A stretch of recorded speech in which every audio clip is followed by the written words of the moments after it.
भोपाल की ओर जहां से एक बड़ी खबर कि जिला पंचायत चुनाव में बवाल लगातार जारी है। कांग्रेस ने भारतीय जनता पार्टी पर कई गंभीर आरोप लगाए हैं। बीजेपी पर प्रत्याशियों के अपहरण का आरोप लगाया गया है, तो वहीं भोपाल जिला पंचायत अध्यक्ष पद की प्रत्याशी विजया राजौरिया हो सकती है, ये संभावनाएं काफी तेज है। जिला पंचायत कार्यालय विजया राजौरिया पहुंची। मंत्री विधायक की निगरानी में कड़ी सुरक्षा के बीच राजौरिया इस केंद्र पर पहुंची है।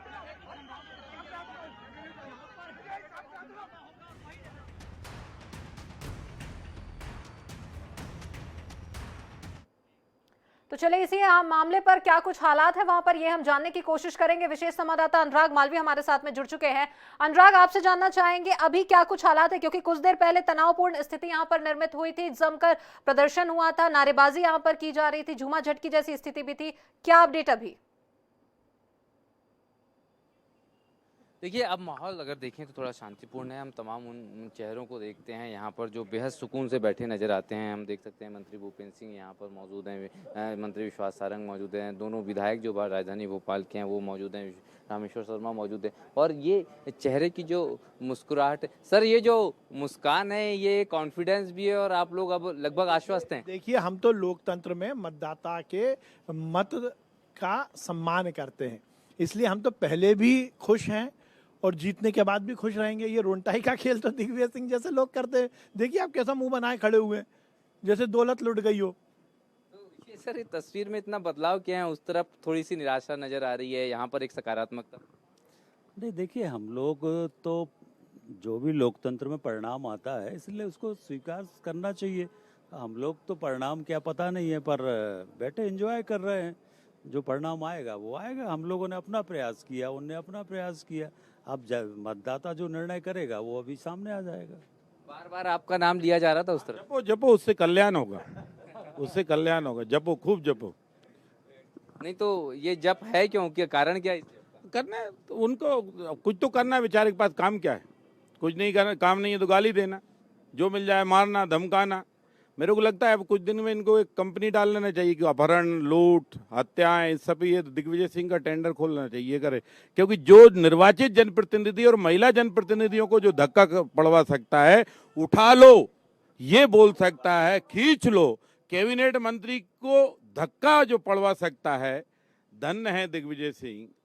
आपके चरित्र को और आपके निर्माण एजेंसी को धन्य है। हम तो देख के ये डर लगता है कि लोकतंत्र ऐसे हत्यारों के हाथों में भी रहा था जो इस तरह गला घोंटने का काम कर रहे थे। और इसलिए ये है दिग्विजय सिंह जी। इसलिए हम तो हर परिस्थिति में मुस्कुराते हैं। हमें भरोसा है कि मतदाता अंतरात्मा की आवाज पर भी सही मत देता है, सही मत देता है, सही मत देता है। और वो अपने भविष्य के बारे में सही निर्णय करता है।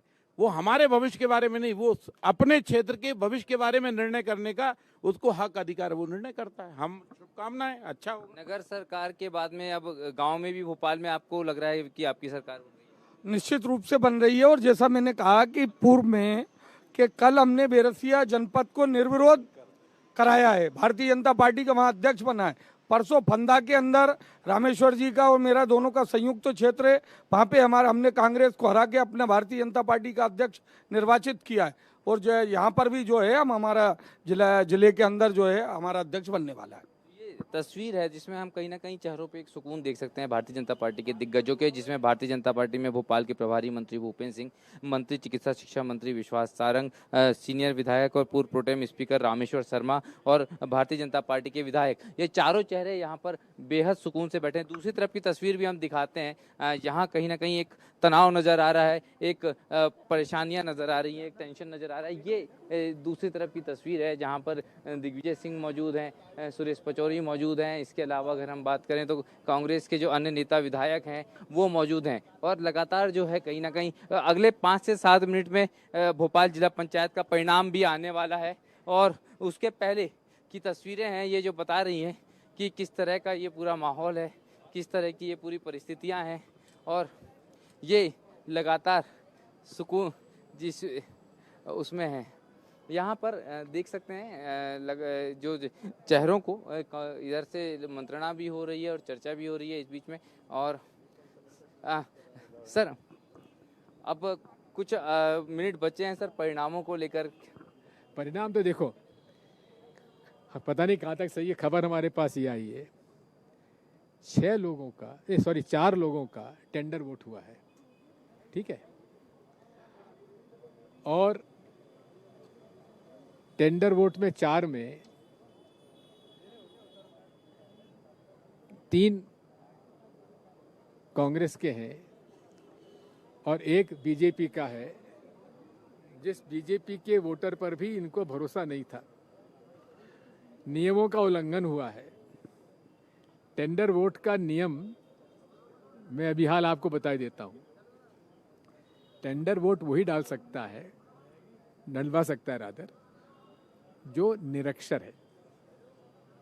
वही डलवा सकता है जो अंधा है, कम दिखता है, बीमार है, लेकिन उसका भी रजिस्टर्ड वो मेडिकल बस से सरकारी अस्पताल से उसके पास सर्टिफिकेट होना चाहिए। यहाँ उसका कोई पालन ही नहीं हुआ। और टेंडर भी वोट कौन डालेगा? Blood relation. यहाँ तो भाजपा के लड़कों ने वोट डाले हैं। लेकिन सर वो जो जितने वोटर्स हैं यहाँ, मतलब जो पात्र लोग हैं, वो तो सभी मौजूद हैं। मौजूद है, चुप बैठे हैं। पुलिस का डंडा है, उनके घर पे पुलिस बैठी हुई है, पैसा मिल गया है लंबा चौड़ा। अब जब चूंकि हमने देखा है कि इस प्रक्रिया में तो एक बार जब सर्टिफिकेट मिल जाता है तो उसके बाद हाँ तो ठीक है, हमारे लोग वहाँ बैठे हुए हैं इलेक्शन कमीशन में। इलेक्शन कमीशन के हम लोग देखेंगे क्या करती है, नहीं तो वहाँ पर ही आंदोलन करेंगे। ये नियमों का तो पालन करो भाई। फिर चुनाव काहे के लिए कराते हो? मत कराओ चुनाव, डिक्लेयर कर दिया करो। क्यों हम लोगों को परेशान करते हो? चलिए, तो कुल जनता को मिलाकर परेशान- बीजेपी और कांग्रेस के अपने अपने दावे हैं और खास बातचीत यहाँ पर हमारे सहयोगी दिग्विजय सिंह से कर रहे हैं, जहां पर उनकी राय निकलकर सामने आ रही है। जीत को लेकर कहीं ना कहीं दोनों ही पार्टियां काफी आश्वस्त नजर आ रही है और अब से कुछ ही देर में तस्वीर कहीं ना कहीं साफ हो जाएगी और देखने वाली बात होगी कि क्या कुछ परिणाम यहाँ पर निकलकर सामने आते। तमाम जानकारी के लिए हमारे साथ में जुड़ने के लिए बहुत शुक्रिया अनुराग आपका। और चलिए अब बढ़ते हैं आगे और फटाफट